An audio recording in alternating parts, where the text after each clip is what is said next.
Hello दोस्तों, आप सभी का स्वागत है मेरा यूट्यूब चैनल सुबह स्टडी पे। आज हम लोग पढ़ेंगे भारत के संविधान और ये रहेगा अध्याय 1, जिसमें हम लोग आज पढ़ेंगे भारत का संवैधानिक विकास के बारे में।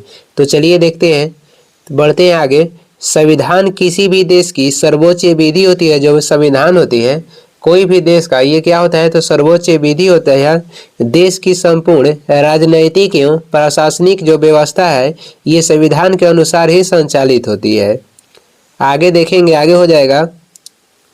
किसी भी देश के संविधान से शासन के मूलभूत आदर्शों का संकेत मिलता है। साथ ही यह स्पष्ट होता है कि सरकार के विभिन्न अंग किस प्रकार से कार्य करेंगे तथा उनके बीच किस प्रकार का अंतर संबंध व शक्ति संतुलन होगा। संविधान सरकार के साथ जनता के संबंधों का भी निर्धारण करता है। जो संविधान है ये सरकार के साथ जनता के संबंध का भी निर्धारण करता है। आगे बढ़ेंगे, अगला हो जाएगा। आगे है, यद्यपि भारतीय संविधान का जो निर्माण है ये भारतीय प्रतिनिधियों से निर्मित एक संविधान सभा द्वारा किया गया है, परंतु इसमें उल्लेखित अधिकांश प्रावधानों का जो विकास है ये भारत में ब्रिटिश शासन के दौरान हुआ है। इसका संक्षिप्त विवरण जो है ये निम्नवत दिया गया है। देखेंगे, भारत के संविधान में सब ये जो है रेगुलेटिंग एक्ट ये सबसे महत्वपूर्ण है, और रेगुलेटिंग एक्ट जो 1773 है इसके बारे में हम लोग देखेंगे और आराम आराम से पढ़ेंगे। इसका महत्वपूर्ण जो बिंदु है उस पर मुख्य रूप से फोकस करेंगे। तो रेगुलेटिंग एक्ट 1773 के बारे में देखते हैं। तत्कालीन ब्रिटिश प्रधानमंत्री लॉर्ड नॉर्थ द्वारा गोपनीय समिति की सिफारिश पर 1773 ईस्वी में पारित एक्ट को रेगुलेटिंग एक्ट 1773 की संज्ञा दी गई। जो 1773 रेगुलेटिंग एक्ट है ये ब्रिटिश प्रधानमंत्री लॉर्ड नॉर्थ के द्वारा गोपनीय समिति की सिफारिश पे 1773 ईस्वी में रेगुलेटिंग एक्ट पारित किया गया था। आगे बढ़ते हैं, अगला क्वेश्चन हो जाएगा। इस अधिनियम के द्वारा बंगाल के गवर्नर को गवर्नर जनरल कहा जाने लगा और बंगाल के प्रथम गवर्नर जनरल बन गए वारेन हेस्टिंग्स। 1773 रेगुलेटिंग एक्ट के तहत ही जो बंगाल के गवर्नर थे उसे बंगाल के गवर्नर जनरल बनाया गया, और इसके तहत जो प्रथम बंगाल के गवर्नर जनरल बने तो ये बने कौन, तो लॉर्ड वारेन हेस्टिंग्स बने। वही आपसे पूछ देगा कि बंगाल के प्रथम गवर्नर कौन थे, तो रॉबर्ट क्लाइव थे, जिन्हें इनसे 1773 एक्ट के तहत गवर्नर से गवर्नर जनरल बनाया गया, और ये बनाया गया केवल बंगाल के, और प्रथम बने वारेन हेस्टिंग्स से। इस अधिनियम के अंतर्गत कलकत्ता में 1774 ईस्वी में एक उच्चतम न्यायालय की स्थापना की गई, जिसमें एक मुख्य न्यायाधीश और 3 अन्य न्यायाधीश थे। 1773 के रेगुलेटिंग एक्ट के तहत ही 1774 में कलकत्ता में क्या किया गया था, तो एक उच्चतम न्यायालय की स्थापना की गई, जिसमें बोला गया कि एक मुख्य न्यायाधीश होंगे तथा अन्य 3 इसमें न्यायाधीश होंगे। एक मुख्य न्यायाधीश, 3 अन्य न्यायाधीश। आगे देखते हैं, जो कलकत्ता में सर्वोच्च न्यायालय के गठन किया गया था रेगुलेटिंग एक्ट 1773 के तहत 1774 में, उसमें जो मुख्य न्यायाधीश बने उनका नाम था सर एलिजा इम्पे। ये कलकत्ता में स्थापित उच्चतम न्यायालय के प्रथम मुख्य न्यायाधीश थे। आगे देखते हैं, आगे हो जाएगा। सर एलिजा इम्पे जो थे कलकत्ता में स्थापित उच्चतम न्यायालय के ये प्रथम जो थे मुख्य न्यायाधीश थे। अब इसके बाद हम लोग पढ़ेंगे इस 1773 रेगुलेटिंग एक्ट के बाद आया क्या, तो पिट्स इंडिया एक्ट 1784। इसके बाद लाया गया था पिट्स इंडिया एक्ट 1784 लाया गया था। इस एक्ट के अंतर्गत एक नियंत्रण बोर्ड की स्थापना की गई, जिसे बोर्ड ऑफ कंट्रोल के नाम से जाना जाता है। इस एक्ट के तहत एक नियंत्रण बोर्ड की स्थापना की गई, जिसे बोर्ड ऑफ कंट्रोल के नाम से जाना जाता है। सैनिक, असैनिक तथा राजस्व संबंधी मामलों को नियंत्रण बोर्ड के अधीन कर दिया गया। किसके अधीन कर दिया गया, तो ये बोर्ड के अधीन कर दिया गया। किस एक्ट के तहत, तो 1784 पिट्स इंडिया एक्ट के तहत। आगे बढ़ते हैं, आगे इसमें क्या किया गया, तो भारत के गवर्नर जनरल की जो परिषद की सदस्य संख्या 4 थी उसे बढ़ाकर 6 कर दी गई। इसी एक्ट के तहत भारत के गवर्नर जनरल कि परिषद की सदस्य संख्या जो 4 था, इसे बढ़ाकर कितना कर दिया गया, तो 6 कर दिया गया। कंपनी के व्यापारिक तथा राजनैतिक कार्यों को एक दूसरे से अलग कर दिया गया। पिट्स इंडिया एक्ट 1784 के तहत कंपनी के व्यापारिक तथा राजनैतिक जो कार्य थे उसे एक दूसरे से अलग कर दिया गया। आगे देखेंगे भारत के जो संवैधानिक विकास था इसमें किसका किसका योगदान था, देखते हैं। इधर जो है ईस्ट इंडिया कंपनी के अंतर्गत ये सब जो एक्ट था ये किसके अंतर्गत आता था, तो ये ईस्ट इंडिया कंपनी के अंतर्गत आता था। और इसके बाद चार्टर एक्ट 1853 के बाद जो एक्ट लाया गया ये किसके हाथों में चला गया, ब्रिटिश क्राउन के अंतर्गत ये चला गया। तो ईस्ट इंडिया कंपनी के अंतर्गत कौन कौन सा एक्ट था, तो पहला हो जाएगा रेगुलेटिंग एक्ट 1773, इसके बाद आया पिट्स इंडिया एक्ट 1784, इसके बाद चार्टर एक्ट 1793 और इसके बाद आ गया चार्टर एक्ट 1813 और इसके बाद लाया गया था चार्टर एक्ट 1833 और इसके बाद आया चार्टर एक्ट 1853। इसके बाद जो था ईस्ट इंडिया कंपनी के अंतर्गत से हटकर ब्रिटिश क्राउन के अंतर्गत आ गया, जिसमें आ जाएगा भारत शासन अधिनियम 1858, भारत परिषद अधिनियम 1861, भारत परिषद अधिनियम 1892, भारत परिषद अधिनियम 1909, भारत परिषद अधिनियम 1919, भारत शासन अधिनियम 1935 और भारतीय स्वतंत्रता अधिनियम 1947। हम लोग यहाँ तक पढ़ चुके हैं पिट्स इंडिया एक्ट 1784 के बाद पढ़ेंगे अब 1786 का अधिनियम। तो देखते हैं 1786 में क्या दिया गया था। तो 1786 अधिनियम है इसके अंतर्गत जो है देख लेते हैं। इस अधिनियम के द्वारा गवर्नर जनरल लॉर्ड कॉर्नवालिस को मुख्य सेनापति की शक्तियां प्रदान की गई। 1786 का अधिनियम के तहत गवर्नर जनरल जो लॉर्ड कॉर्नवालिस थे इनको क्या दिया गया, तो इनको मुख्य सेनापति की शक्ति दी गई। विशेष परिस्थितियों में गवर्नर जनरल को अपनी परिषद के निर्णय को रद्द करने का अधिकार प्रदान भी किया गया इसी के अधिनियम के तहत। जब विशेष परिस्थिति आ जाएगा उस समय गवर्नर जनरल को अपनी परिषद के जो निर्णय था उसे रद्द करने का अधिकार भी दिया गया 1786 के अधिनियम में। इसके बाद हम लोग पढ़ेंगे चार्टर अधिनियम 1793। इस एक्ट के अंतर्गत कंपनी के व्यापारिक अधिकारों को 20 वर्षों के लिए बढ़ा दिया गया। इस एक्ट के अंतर्गत कंपनी के व्यापारिक अधिकारों को 20 वर्षों के लिए बढ़ा दिया गया। इस अधिनियम के द्वारा बोर्ड ऑफ कंट्रोल के अधिकारियों का वेतन भारतीय कोष से दिए जाने लगा। 1793 के अधिनियम से ही बोर्ड ऑफ कंट्रोल जो था इसके अधिकारियों के जो वेतन था ये भारतीय कोष से दिया जाने लगा। गवर्नर जनरल का बम्बई तथा मद्रास प्रेसिडेंसी पे स्पष्ट अधिकार भी हो गया इसी एक्ट के तहत। आगे बढ़ते हैं, अब हम लोग पढ़ेंगे चार्टर अधिनियम 1813। इस एक्ट के द्वारा कंपनी के व्यापारिक एकाधिकार समाप्त कर दिए गए, परंतु उसका चीन से व्यापार एवं चाय के व्यापार पर एकाधिकार बना रहा। चार्टर अधिनियम जो 1813 था इसके अंतर्गत कंपनी के जो व्यापारिक एकाधिकार था उसे समाप्त कर दिए गए, परंतु उसका चीन से व्यापार एवं चाय के व्यापार पर एकाधिकार बना रहा। कंपनी को अगले 20 वर्षों के लिए भारतीय प्रदेशों तथा राजस्व पर नियंत्रण का अधिकार दिया गया अधिनियम 1813 के तहत। सभी अंग्रेज व्यापारियों को भारत से व्यापार करने की छूट प्रदान की गई।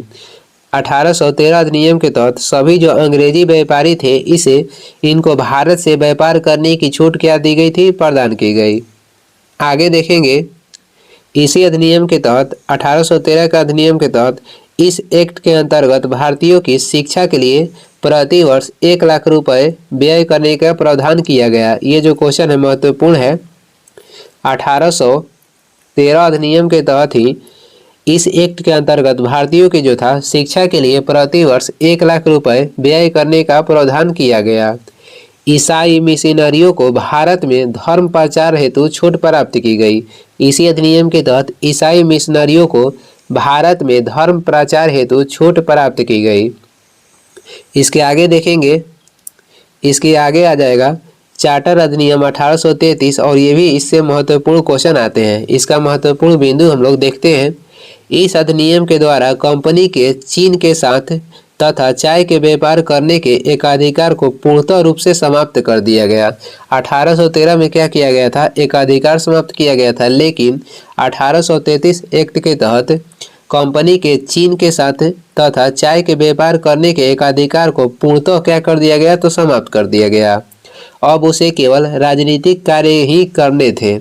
अब उसे क्या करना था? तो केवल राजनीतिक कार्य ही करने थे। और ये किस प्रावधान में किया गया था? तो 1833 के चार्टर अधिनियम में ये कहा गया।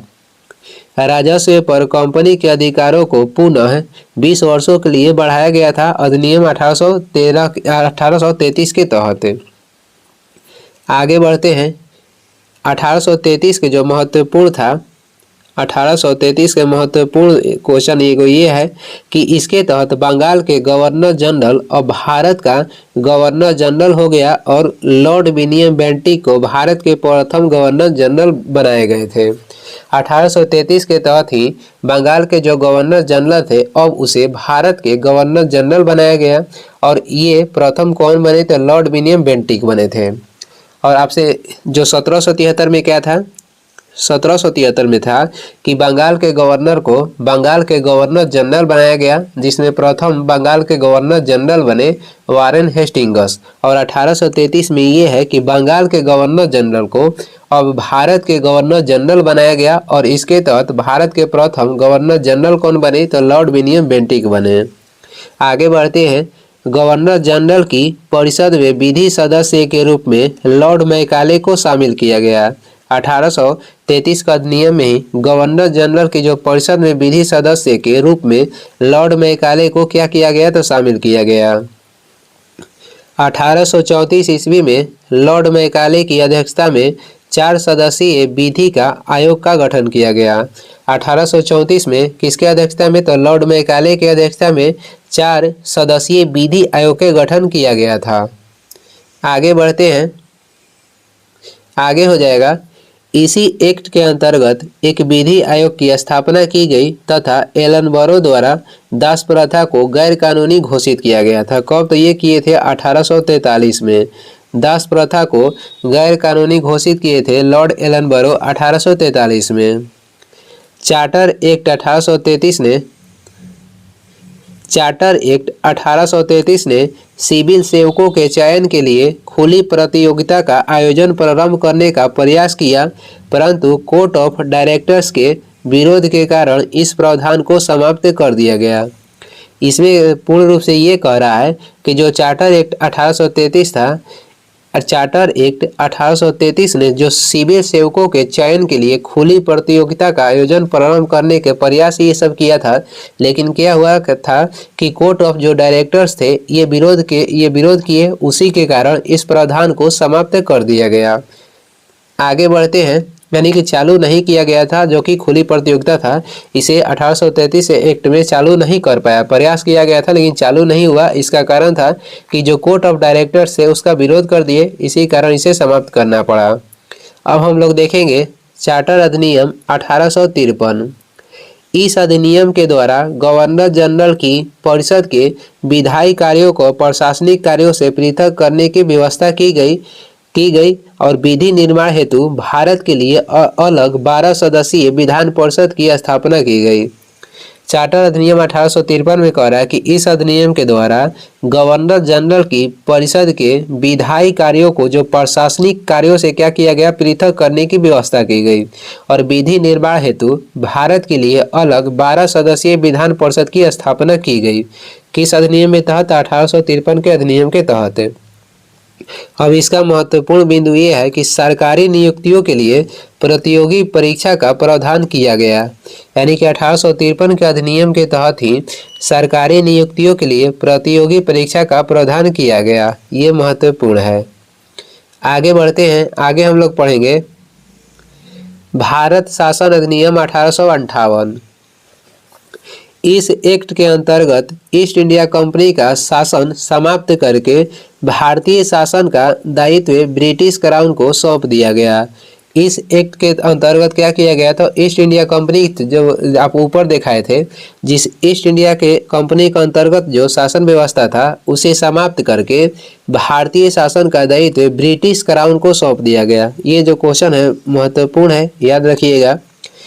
भारत शासन अधिनियम में जो ईस्ट इंडिया कंपनी के अधीन जितने एक्ट था उसे समाप्त करके भारत के शासन का जो दायित्व था ये ईस्ट इंडिया कंपनी से हटाकर किसे सौंप दिया गया था, तो ब्रिटिश क्राउन के हाथ में सौंप दिया गया। गवर्नर जनरल का पद नाम परिवर्तित करके और भारत का वायसराय कर दिया गया, जिसके तहत लॉर्ड कैनिंग भारत के प्रथम वायसराय बने। 1858 के अधिनियम के तहत ही जो भारत के गवर्नर जनरल के पद था इसका नाम परिवर्तित करके भारत के वायसराय कर दिया गया, यानी इनकी गवर्नर जनरल से वायसराय कर दिया गया, जिसके तहत लॉर्ड कैनिंग जो थे ये भारत के प्रथम वायसराय बने थे। आगे देखते हैं, आगे है कोर्ट ऑफ डायरेक्टर तथा बोर्ड ऑफ कंट्रोल को समाप्त कर दिया गया तथा इनके समस्त अधिकार भारत के सचिव को दे दिया गया। 1858 के अधिनियम में क्या किया गया, जो कोर्ट ऑफ डायरेक्टर थे या बोर्ड ऑफ कंट्रोल को समाप्त करके जो इसका पावर था समस्त अधिकार भारत सचिव को दे दिया गया। किसे दिया गया, भारत सचिव को। आगे देखते हैं, अगला हो जाएगा, अब हम लोग देखेंगे भारतीय परिषद अधिनियम 1861। ये सभी क्वेश्चन जो है महत्वपूर्ण है, ये आप ध्यान से, इसलिए मैं दो दो तीन तीन बार बोलकर इसे पढ़ा रहा हूँ। भारतीय परिषद अधिनियम जो है 1861, इसके महत्वपूर्ण बिंदु देखते हैं। इसके द्वारा गवर्नर जनरल की विधायी शक्तियों का विकेंद्रीकरण कर दिया गया। प्रांतीय विधान परिषदों को विधि निर्माण का जो अधिकार था प्रदान किया गया। इसके द्वारा क्या किया गया था, तो जो गवर्नर जनरल की विधायी शक्तियां थी इसे विकेंद्रीकरण कर दिया गया और प्रांतीय विधान परिषदों को विधि निर्माण के अधिकार प्रदान किए गए। गवर्नर जनरल को अध्यादेश जारी करने की शक्ति प्रदान की गई। ये एक क्वेश्चन हमेशा आता रहता है कि किस अधिनियम के तहत गवर्नर जनरल को अध्यादेश जारी करने की शक्ति प्रदान की गई थी। यह हो जाएगा भारतीय परिषद अधिनियम 1861 के तहत। ये VVI क्वेश्चन है, ये VVI है कि अध्यादेश जारी करने की शक्ति गवर्नर जनरल को किस अधिनियम के तहत दिया गया था, तो 1861 के तहत। आगे बढ़ते हैं, इसी में और है कि गवर्नर जनरल की कार्यपालिका परिषद का विस्तार किया गया तथा विधि विशेषज्ञ के रूप में 5वां सदस्य शामिल किया गया। गवर्नर जनरल केंद्रीय तथा प्रांतीय विधान परिषदों द्वारा पारित किसी विधेयक पर वीटो का प्रयोग कर सकता था। 1861 के अधिनियम के तहत ही जो गवर्नर जनरल कह रहा है कि केंद्रीय तथा प्रांतीय विधान परिषदों द्वारा पारित किसी विधेयक पर वीटो का प्रयोग ये कर सकता था। आगे हम लोग देखेंगे, आगे बढ़ते हैं, भारत परिषद अधिनियम 1892, इसके बारे में देखेंगे। इस अधिनियम की प्रमुख विशेषता कहेगा तो निर्वाचन पद्धति का प्रारंभ किया जाना था। इस अधिनियम के मुख्य विशेषता क्या है, तो निर्वाचन पद्धति का प्रारंभ किया जाना। इस अधिनियम द्वारा केंद्रीय तथा प्रांतीय विधान परिषदों में गैर सरकारी सदस्यों की संख्या बढ़ाई गई। इस अधिनियम द्वारा केंद्रीय तथा प्रांतीय विधान परिषदों में गैर सरकारी सदस्यों की संख्या बढ़ाई गई। आगे देखेंगे, राज्यों के विधानमंडल के सदस्य अब केंद्रीय बजट पर बहस भी कर सकते थे, यद्यपि अब भी उन्हें मत देने का अधिकार नहीं था। इस अधिनियम में ये तो कहा गया कि राज्य के जो विधानमंडल के सदस्य हैं अब केंद्रीय बजट पर बहस कर सकते हैं, लेकिन उन्हें मत देने का अधिकार नहीं है। ये किसमें बोला गया था, तो भारत परिषद अधिनियम 1892 में। देखते हैं और कुछ भी है, केंद्रीय विधानसभा के अतिरिक्त मनोनीत सदस्यों की संख्या कम से कम 10 और अधिक से अधिक 16 निश्चित की गई। इनमें से 10 सदस्यों को गैर सरकारी होना आवश्यक था। इनमें से कितने सदस्यों को गैर सरकारी होना आवश्यक था, तो 10। मिनिमम कितना रखा गया था, 10, और अधिकतम रखा गया था 16 है। अब हम लोग पढ़ेंगे भारत परिषद अधिनियम 1909 के बारे में। भारत परिषद अधिनियम 1909 के बारे में देखेंगे। इस अधिनियम को मार्ले मिंटो सुधार के नाम से भी जाना जाता है। उस समय लॉर्ड मार्ले इंग्लैंड में भारत सचिव तथा लॉर्ड मिंटो ये वायसराय थे। 1909 के अधिनियम को कह रहा है कि मार्ले मिंटो सुधार के नाम से जाना जाता है क्योंकि उस समय लॉर्ड मार्ले जो थे इंग्लैंड में भारत सचिव तथा लॉर्ड मिंटो ये वायसराय थे। इस अधिनियम के अंतर्गत मुस्लिमों के लिए पृथक निर्वाचन प्रणाली की व्यवस्था की गई। 1909 अधिनियम के तहत ही मुस्लिम को पृथक निर्वाचन प्रणाली की क्या की गई थी, व्यवस्था की गई थी। आगे देखते हैं, इस अधिनियम के अंतर्गत मुस्लिम के लिए पृथक निर्वाचन प्रणाली की व्यवस्था की गई। बजट पर चर्चा करने के साथ साथ पूरक प्रश्न पूछने का अधिकार मिला, यद्यपि मत देने का अधिकार अभी भी नहीं दिया गया। यानी बजट पे प्रश्न पूछने का अधिकार दिया गया 1919 का अधिनियम के तहत, मत देने का अधिकार अभी भी नहीं मिला था। सत्येंद्र प्रसाद सिन्हा वायसराय की कार्यपालिका परिषद के प्रथम भारतीय सदस्य बने और इन्हें विधि सदस्य भी बनाया गया था। 1909 के अधिनियम के तहत ही सत्येंद्र प्रसाद सिन्हा जो थे वायसराय की कार्यपालिका परिषद के प्रथम भारतीय सदस्य बने, उन्हें विधि सदस्य भी बनाया गया था। आगे देखते हैं, अगला हो जाएगा। आगे हम लोग देखेंगे, यहाँ कुछ दिया गया महत्वपूर्ण। लॉर्ड मिंटो को सांप्रदायिक निर्वाचन का जनक भी कहा जाता है। आपसे पूछेगा कि सांप्रदायिक निर्वाचन का जनक किसे बोला जाता है, तो लॉर्ड मिंटो को बोला जाता है। अब हम लोग देखेंगे भारत शासन अधिनियम 1919 के बारे में। भारत शासन अधिनियम 1919 के बारे में देखेंगे।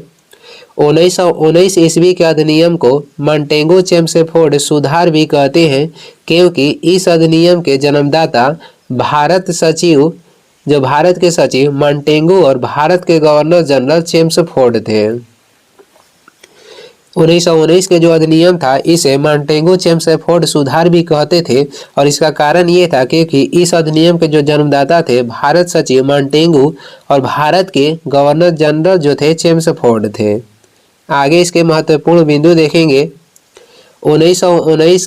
1919 ईस्वी के एक्ट की मुख्य विशेषता प्रांतों में द्वैत शासन की स्थापना थी। प्रांतीय विषयों को दो भागों में विभाजित किया गया जिसमें था आरक्षित एवं हस्तांतरित। 1919 के एक्ट की मुख्य विशेषता प्रांतों में जो था द्वैत शासन की स्थापना थी और प्रांतीय विषयों को दो भागों में विभाजित किया गया जिसमें था आरक्षित एवं हस्तांतरित। प्रांतीय विषयों के दो भाग जो थे उसमें कौन कौन विषय था देख लेते हैं। आरक्षित विषय में था राजस्व, न्याय, वित्त, पुलिस आदि, और हस्तांतरित विषय में क्या था तो स्थानीय स्वशासन, शिक्षा, कृषि और स्वास्थ्य और इत्यादि। आगे बढ़ते हैं। इस अधिनियम के द्वारा केंद्र में द्विसदनीय व्यवस्थापिका की स्थापना की गई और उसके बाद मुस्लिमों के साथ साथ 1919 के अधिनियम में मुस्लिमों के साथ साथ सिख, ईसाई व आंग्ल भारतीयों के लिए भी पृथक निर्वाचन पद्धति की शुरुआत की गई।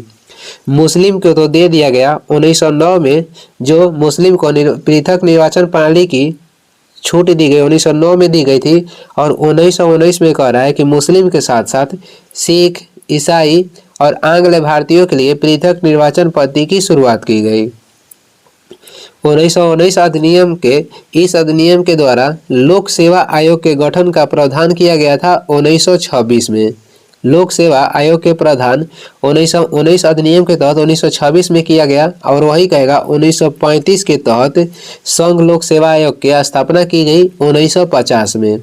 केवल लोक सेवा आयोग कहेगा तो 1919 का अधिनियम के तहत 1926 में, संघ लोक सेवा आयोग कहेगा तो 1935 का अधिनियम 1950 में। ये दोनों क्वेश्चन महत्वपूर्ण है, आप इसे दिमाग में बैठा लीजिएगा।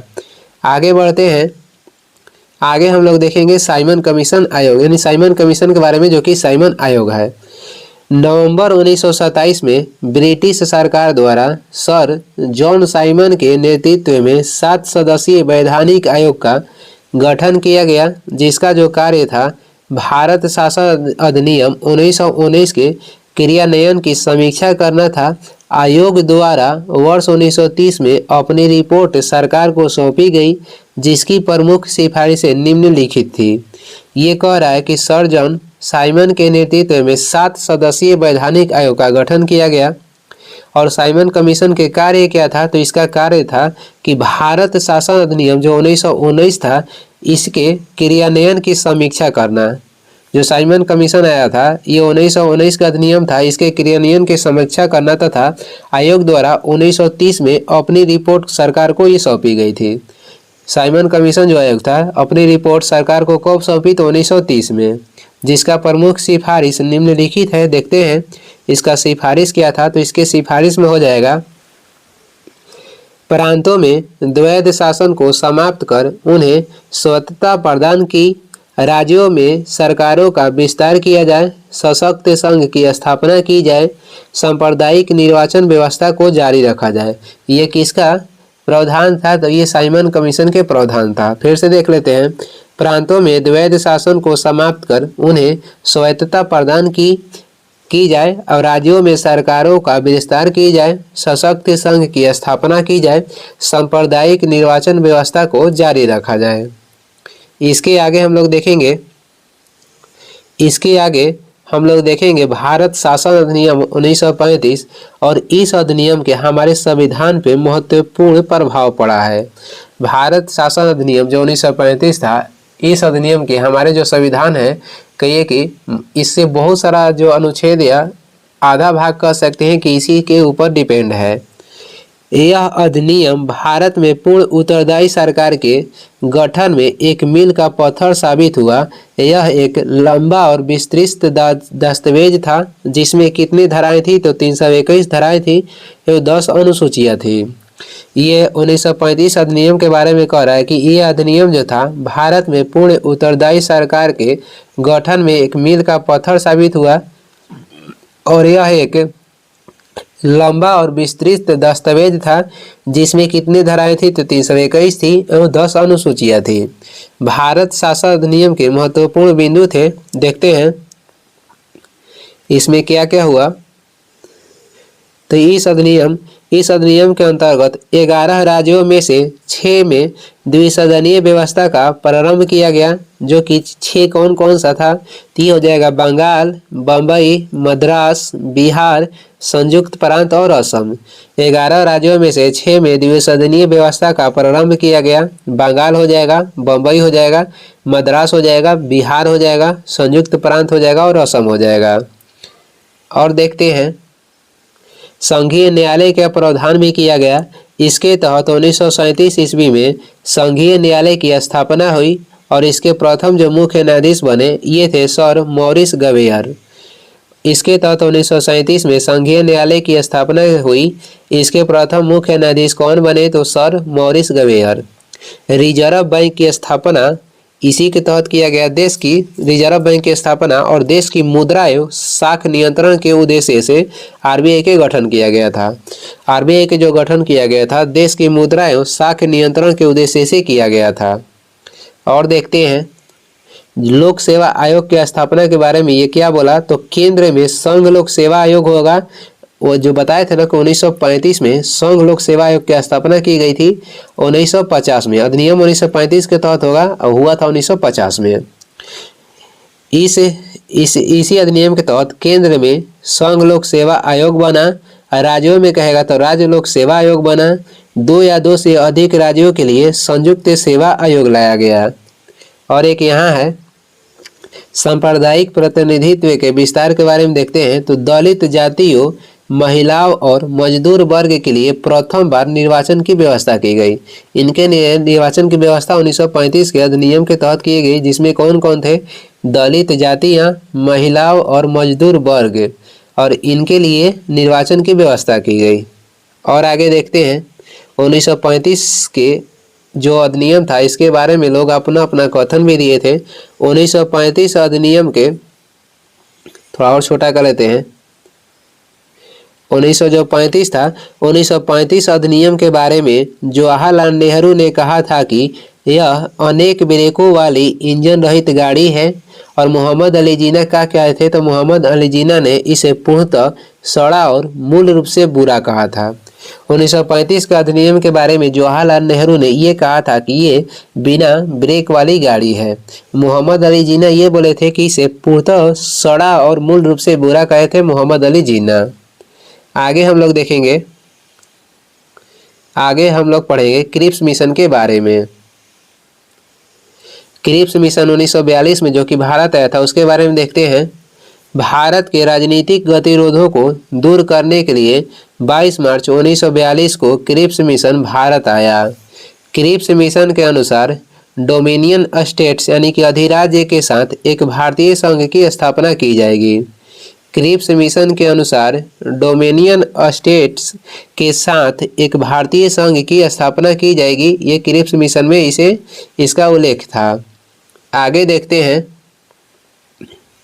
युद्ध के पश्चात नए संविधान निर्माण हेतु संविधान निर्मात्री सभा का गठन किया जाएगा, जिसमें ब्रिटिश भारतीय प्रांत एवं देशी रियासतों दोनों के प्रतिनिधि शामिल होंगे।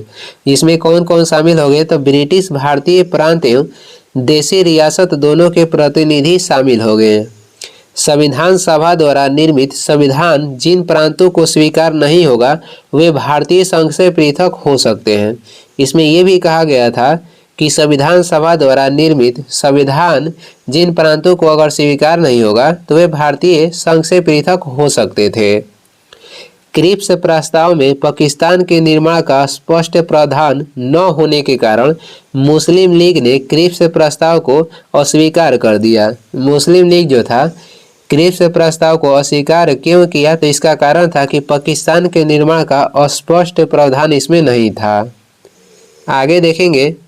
आगे देखेंगे कांग्रेस द्वारा क्रिप्स प्रस्ताव को अस्वीकार करने के कारण क्या था। अभी कांग्रेस के ये कारण बताना था कि कांग्रेस जो था क्रिप्स मिशन को अस्वीकार क्यों किया। तो इसका कारण हो जाएगा क्रिप्स प्रस्ताव में अप्रत्यक्ष रूप से पाकिस्तान की मांग को स्वीकार किया गया था। भारत की सुरक्षा के प्रश्न पर कांग्रेस क्रिप्स प्रस्ताव से सहमत नहीं थी। जो भारत के सुरक्षा की बात थी उस पर कांग्रेस क्रिप्स प्रस्ताव से सहमत नहीं थी। और ये भी था और एक ये था कि क्रिप्स प्रस्ताव में अप्रत्यक्ष रूप से पाकिस्तान की मांग को स्वीकार किया गया था। ये दो कारण था जिसके कारण कांग्रेस क्रिप्स प्रस्ताव को अस्वीकार किया। और इसके बाद लाया गया था बेबेल योजना जो कि 1945 में आया था।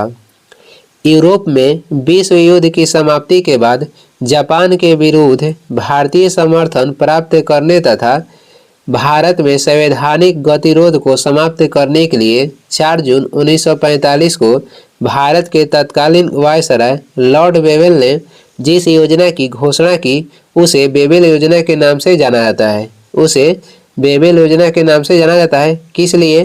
तो जो इसका कारण क्या था? तो भारत में जो संवैधानिक गतिरोध था उसे समाप्त करने के लिए भारत के तत्कालीन जो वायसराय थे लॉर्ड बेवेल ने इस योजना को पेश की। आगे देखते हैं आगे इसमें मुख्य बिंदु क्या था। इसका जो उद्देश्य था इसका उद्देश्य देखते हैं बेबेल योजना का। इसका उद्देश्य द्वितीय विश्व युद्ध के पश्चात भारतीयों द्वारा संविधान बनाए जाने तक के लिए अंतरिम सरकार का गठन करना था। आगे देखते हैं इसमें आगे है कि योजना में कहा गया कि वायसराय की कार्यकारिणी परिषद का पुनः गठन किया जाएगा, जिसमें वायसराय और सैन्य प्रमुख को छोड़कर शेष सभी सदस्य भारतीय होंगे और परिषद में हिंदुओं और मुस्लिम को समान प्रतिनिधित्व मिलेगा। इसमें यह कहा गया कि वायसराय की कार्यकारिणी परिषद का पुनः गठन किया जाएगा, लेकिन जिसमें जो वायसराय और सैन्य प्रमुख को छोड़कर शेष सभी सदस्य क्या होंगे? तो भारतीय होंगे। केवल किसको छोड़ के? तो वायसराय और सैन्य प्रमुख को। और इसमें हिंदू और मुस्लिम दोनों को समान प्रतिनिधित्व मिलेगा। आगे है इस योजना को कांग्रेस और मुस्लिम लीग दोनों ने अस्वीकार किया। इस योजना को यानी कि बेबेल योजना को कांग्रेस और मुस्लिम लीग दोनों क्या किया था? अस्वीकार किया। और इसका कारण क्या था? क्योंकि जहां कांग्रेस ने एक अखंड भारत के लिए आग्रह किया वहीं मुस्लिम लीग ने पाकिस्तान के लिए अपनी मांग पर अड़ी रही। फलतः बेबेल योजना क्या हो गई? तो विफल हो गई। जब मुस्लिम लीग और कांग्रेस दोनों अस्वीकार किया तो बेबेल योजना क्या हो गई? तो विफल हो गई। मुस्लिम लीग के जो कांग्रेस था कांग्रेस ने एक अखंड भारत के लिए आग्रह किया था और मुस्लिम लीग ने पाकिस्तान के लिए अपनी मांग पर अड़ी रही और ये दोनों न हो सका, तो इसीलिए बेबेल योजना जो था विफल रही, क्योंकि मुस्लिम लीग और कांग्रेस और दोनों अस्वीकार किया। आगे हम लोग पढ़ेंगे आगे हम लोग देखते हैं शिमला सम्मेलन के बारे में, जो कि हुआ था 1945 में। शिमला सम्मेलन 1945 में हुआ था और शिमला समझौता 1972 में हुआ था। तो ये हम लोग पढ़ेंगे शिमला सम्मेलन के बारे में। 25 जून 1945 को यह शिमला में होने वाला एक सर्वदलीय सम्मेलन था, जिसमें कुल 22 प्रतिनिधित्वों ने भाग लिया था। इस प्रतिनिधि मंडल का नेतृत्व जो था अबुल कलाम आज़ाद ने किया था। इस प्रतिनिधि मंडल का नेतृत्व किसने किया था? तो अबुल कलाम आज़ाद। आगे इसके बारे में देखते हैं। इस सम्मेलन में मुस्लिम लीग द्वारा यह शर्त रखी गई कि वायसराय की कार्यकारिणी परिषद में नियुक्त होने वाले सभी मुस्लिम सदस्यों का चयन कौन करेगा? तो मुस्लिम लीग के द्वारा ही किया जाएगा। इसके बाद कैबिनेट मिशन 1946 के बारे में देखेंगे, जो कि 1946 में कैबिनेट मिशन लाया गया। इसके बारे में देखते हैं। इसमें क्या था? ब्रिटिश प्रधानमंत्री सर क्लेमेंट एटली ने 22 जनवरी 1946 को भारत में चल रहे राजनीतिक गतिरोध को दूर करने के लिए एक उच्च स्तरीय कैबिनेट मिशन भेजने का निर्णय लिए थे। और ये किस पार्टी से प्रधानमंत्री थे? तो लेबर पार्टी से। आगे देखेंगे, आगे हो जाएगा। कैबिनेट मिशन के सदस्य में sir Stafford Cripps, A B Alexander और पैथिक लॉरेंस शामिल थे, जिसमें से सर पैथिक लॉरेंस इस मिशन के अध्यक्ष थे। कैबिनेट मिशन के सदस्य कौन थे? तो sir Stafford Cripps, A B Alexander और पैथिक लॉरेंस। और इसमें से जो सर पैथिक लॉरेंस थे ये मिशन के क्या थे? तो अध्यक्ष थे। कैबिनेट मिशन के प्रमुख प्रावधान निम्नलिखित है और वो देखेंगे। कैबिनेट मिशन के जो प्रमुख प्रावधान थे ये निम्नलिखित है। तो देखते हैं। पहला इसमें से हो जाएगा, ब्रिटिश भारत और देशी रियासतों को मिलाकर एक अखिल भारतीय संघ का गठन किया जाएगा। दूसरा इसमें था, संघीय विषयों के अतिरिक्त अन्य सभी विषय और अवशिष्ट शक्तियाँ प्रांतों में निहित होगी। और तीसरा इसमें ये था, भारतीय संविधान के निर्माण के लिए अप्रत्यक्ष चुनाव प्रणाली के आधार पर एक संविधान सभा की स्थापना की जाएगी। और इस संविधान सभा में कुल सदस्य संख्या कितने होंगे? तो 389। तीसरा में कहा गया कि भारतीय संविधान के निर्माण के लिए जो चुनाव होगा ये अप्रत्यक्ष प्रणाली के आधार पर होगा और एक संविधान की स्थापना की जाएगी, जिसमें संविधान में कुल जो सदस्य होंगे कितने होंगे? तो 389 होंगे। और आगे देखते हैं। चौथा में ये बोला गया कि 10 लाख व्यक्तियों पर संविधान सभा में एक सदस्य होगा। कितने व्यक्तियों पर एक सदस्य होगा? तो 10 लाख व्यक्तियों पर। तथा प्रांतों को संविधान सभा में प्रतिनिधित्व जनसंख्या के आधार पर दिया जाएगा। प्रांत में जो संविधान सभा के प्रतिनिधित्व था ये जनसंख्या के आधार पर दिया जाएगा। 5 में ये बोला गया था, ये सब कैबिनेट मिशन के जो कैबिनेट मिशन आया था उसमें ये बोला गया था। 5वां में था कि एक अंतरिम सरकार की स्थापना की जाएगी, जिसे भारत के सभी प्रमुख राजनीतिक दलों का समर्थन प्राप्त होगा। जिसमें भारत के सभी जो राजनीतिक दल हैं ये सभी समर्थन देंगे। अब हम लोग पढ़ेंगे किसके बारे में? तो अंतरिम सरकार के बारे में। अंतरिम सरकार के बारे में हम लोग पढ़ेंगे। 24 अगस्त 1946 को पंडित नेहरू के नेतृत्व में भारत की पहली अंतरिम सरकार का गठन किया गया, जिसमें मुस्लिम लीग की भागीदारी नहीं थी। यानी कि अंतरिम सरकार में मुस्लिम लीग भाग नहीं लिया था, परंतु 3 मुस्लिम सदस्य थे। मुस्लिम लीग भाग नहीं लिया था, लेकिन 3 जो मुस्लिम सदस्य थे ये शामिल थे। आगे देखते हैं इसके बारे में।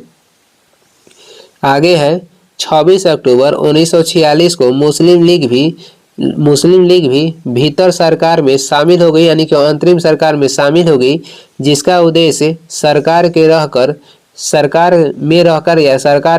पाकिस्तान की मांग की लड़ाई को आगे बढ़ाना था। अंतरिम सरकार के सदस्य वायसराय की कार्यकारिणी परिषद के सदस्य थे और इस परिषद के अध्यक्ष लॉर्ड माउंटबेटन जो कि वायसराय थे और उपाध्यक्ष पंडित जवाहरलाल नेहरू थे। जो अंतरिम सरकार के सदस्य थे ये वायसराय की कार्यकारिणी परिषद के सदस्य थे और इस परिषद के अध्यक्ष लॉर्ड माउंटबेटन जो कि वायसराय थे और उपाध्यक्ष थे पंडित जवाहरलाल नेहरू। आगे बढ़ते हैं। अंतरिम सरकार में पहले से शामिल 3 मुस्लिम सदस्य थे जो मुस्लिम लीग के सदस्य नहीं थे। इसके स्थान पर 26 अक्टूबर 1946 को मुस्लिम लीग के 5 सदस्य अंतरिम सरकार में शामिल हुए। पहले से 3 थे लेकिन वो मुस्लिम लीग के सदस्य नहीं थे और उसके बाद 5 सदस्य फिर से शामिल हुए।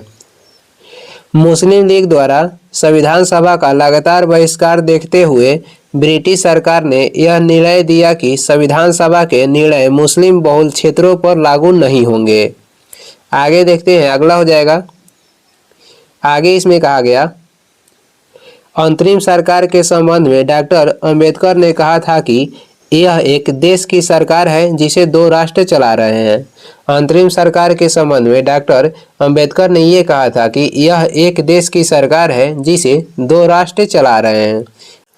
अब हम लोग देखेंगे लॉर्ड माउंटबेटन योजना के बारे में, जो कि 3 जून 1947 ईस्वी में इसका गठन किया गया। भारत के अंतरिम वायसराय के रूप में 22 मार्च 1947 को लॉर्ड माउंटबेटन भारत आए, जिनका उद्देश्य भारत को पूर्ण स्वतंत्रता प्रदान करना था। इस योजना में कहा गया कि भारत का विभाजन भारतीय संघ तथा पाकिस्तान में कर दिया जाएगा। जो भारत के विभाजन हुआ था, ये लॉर्ड माउंटबेटन योजना था, इसके तहत किया गया था और ये विभाजन जो था भारतीय संघ तथा पाकिस्तान में कर दिया जाएगा। आगे देखेंगे, उत्तर पश्चिमी सीमा प्रांत तथा असम के सिलहट जिले में जनमत संग्रह द्वारा यह पता किया जाएगा कि वे किसके साथ रहना चाहते हैं।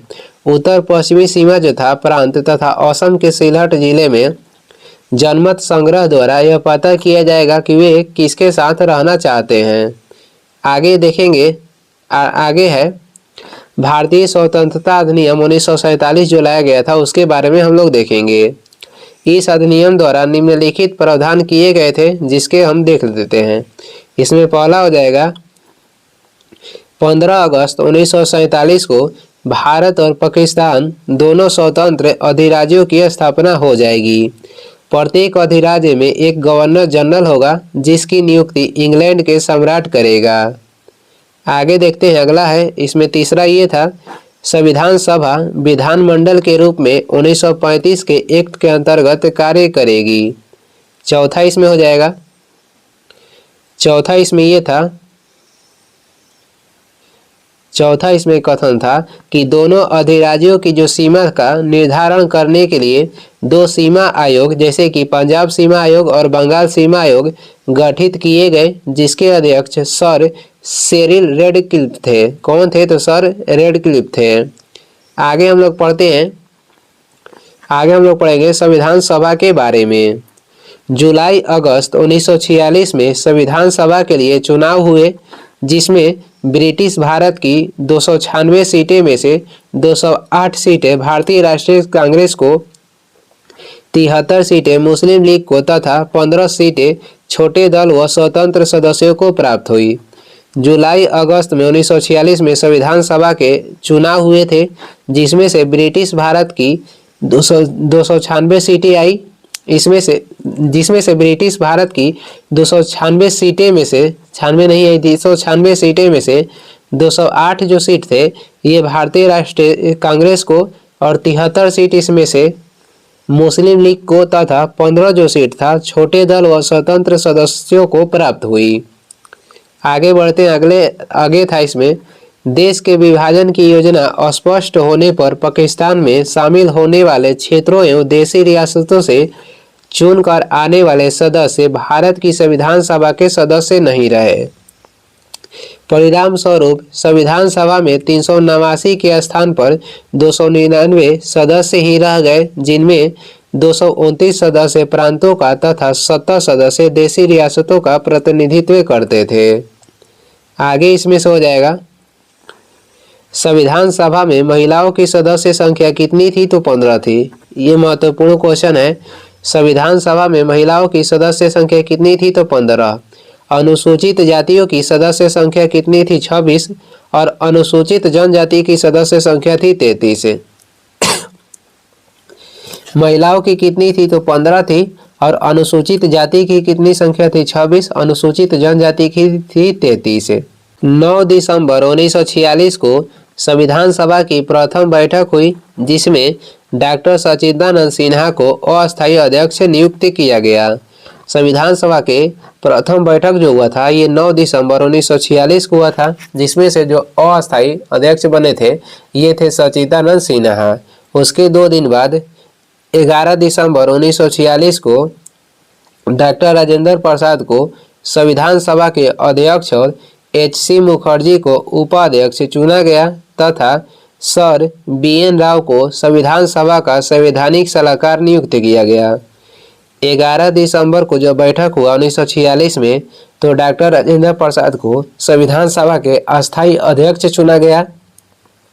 इसी के साथ H.C. मुखर्जी को उपाध्यक्ष चुना गया तथा सर B.N. राव को संविधान सभा का संवैधानिक सलाहकार नियुक्त किया गया। संविधान सभा के संवैधानिक सलाहकार B.N. राव द्वारा संविधान सभा का पहला प्रारूप तैयार किया गया। इस प्रारूप में 243 अनुच्छेद एवं 13 अनुसूचियां थी। संविधान सभा के जो संवैधानिक सलाहकार B.N. राव थे इनके द्वारा संविधान सभा का पहला प्रारूप तैयार किया गया जिसमें से 243 अनुच्छेद एवं 13 अनुसूची थी। अब हम लोग पढ़ेंगे उद्देश्य प्रस्ताव के बारे में। ऊपर कर लेते हैं। उद्देश्य प्रस्ताव के बारे में देखते हैं। संविधान निर्माण का प्रारंभ 13 दिसंबर 1946 को पंडित जवाहरलाल नेहरू के उद्देश्य प्रस्ताव से हुआ। यही उद्देश्य प्रस्ताव भावी संविधान की रूपरेखा थी। इस उद्देश्य प्रस्ताव में कुल 8 अनुच्छेद शामिल थे। कितने अनुच्छेद शामिल थे? यानी कि उद्देश्य प्रस्ताव जो था जवाहरलाल नेहरू संविधान सभा में 13 दिसंबर 1946 को पेश किए थे और इसमें क्या था तो इसी उद्देश्य प्रस्ताव से जो था संविधान के निर्माण हुआ। ये उद्देश्य प्रस्ताव भावी संविधान की रूपरेखा थी जिसमें से कुल 8 अनुच्छेद शामिल थे। आगे बढ़ते हैं। नेहरू के उद्देश्य प्रस्ताव में सामाजिक, आर्थिक, राजनीतिक, न्याय, अभिव्यक्ति की स्वतंत्रता व उपासना का अधिकार आदि सम्मिलित थी। नेहरू के इस उद्देश्य प्रस्ताव को 22 जनवरी 1947 को सर्वसम्मति से स्वीकार कर लिया गया तथा इसी के परिवर्तित रूप से संविधान की प्रस्तावना बनी। जो उद्देश्य प्रस्ताव था जिसे जवाहरलाल नेहरू ने 13 दिसंबर 1946 को पेश किए थे उसी को संविधान सभा 22 जनवरी 1947 को अपनाया, जिसके फलस्वरूप जो उद्देश्य प्रस्ताव था आगे चलकर भारत की प्रस्तावना बनी। आगे बढ़ते हैं। आगे देखेंगे संविधान सभा की प्रमुख जो समितियां थी और उसके अध्यक्ष कौन थे तो देख लेते हैं। ये भी बार बार पूछता है। जो संघ समिति थी इसके अध्यक्ष थे पंडित जवाहरलाल नेहरू। संघीय समिति के अध्यक्ष पंडित जवाहरलाल नेहरू थे। संघ समिति और संघीय समिति के अध्यक्ष कौन थे तो जवाहरलाल नेहरू थे। आगे बढ़ते हैं। आगे हो जाएगा। प्रांतीय संविधान समिति के अध्यक्ष कौन थे तो सरदार वल्लभ भाई पटेल थे।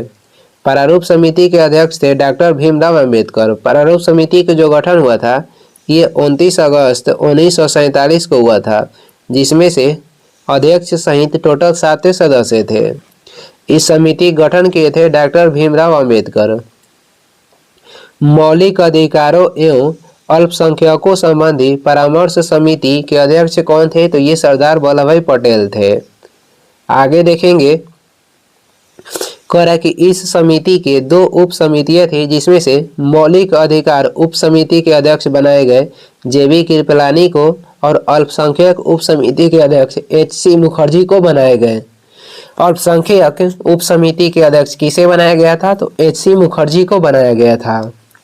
प्रक्रिया नियम समिति के अध्यक्ष कौन थे तो ये थे डॉक्टर राजेंद्र प्रसाद। राज्यों के लिए समिति के अध्यक्ष हो जाएंगे पंडित जवाहरलाल नेहरू। आगे बढ़ते हैं। संचालन समिति के अध्यक्ष भी डॉक्टर राजेंद्र प्रसाद थे। छोटी समितियां एवं उनके अध्यक्ष के बारे में देखेंगे।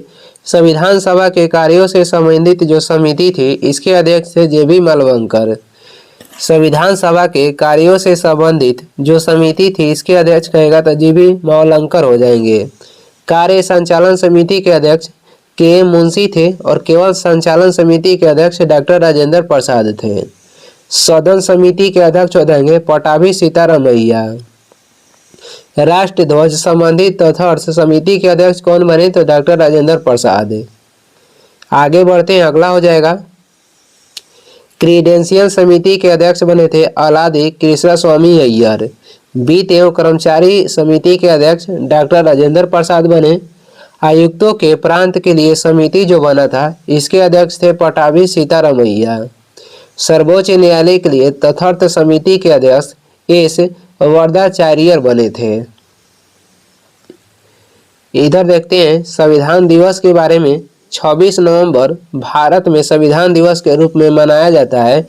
इसका प्रारंभ वर्ष 2015 से हुआ, क्योंकि यह वर्ष संविधान निर्माण डॉक्टर भीमराव अंबेडकर के 125वें जन्म दिवस के रूप में मनाया गया।